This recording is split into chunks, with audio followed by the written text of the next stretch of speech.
All right, time for a look at business news. And of course, the federal budget released yesterday. Tyler Orton with Business in Vancouver is joining us now with how the BC business community is reacting. And Tyler, I understand that there is mixed reaction. Yeah, there's the positive, there's also the negative. Maybe I'll start with the positive first here. The Greater Vancouver Board of Trade is pleased with changes to, say, stock options, as well as tax credits to cover the cost of training, and an employment insurance rebate. All this is very much focused on small business, which of course accounts for the vast majority of companies here in British Columbia. However, the Business Council of BC is concerned that the budget does not do enough to cut away at regulatory red tape it feels that is making Canada less competitive on a global front. This is very significant because, of course, we look at the current global economic slowdown that we're facing right now, and the Business Council says that the budget just doesn't do enough to address ongoing concerns over our lack of exports.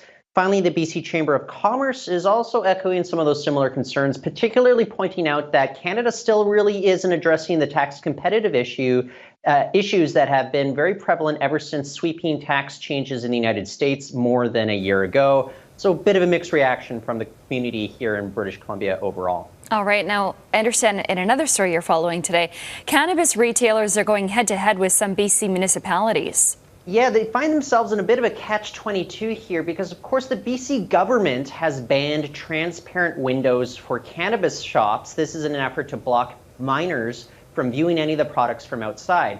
However, some municipalities, such as New Westminster, they require all storefront windows to be transparent. This is both for public safety concerns as well as simply aesthetics. Now, New Westminster Mayor Jonathan Cote, he says his city won't be changing any of its bylaws. Instead, it wants the province to adjust its rules.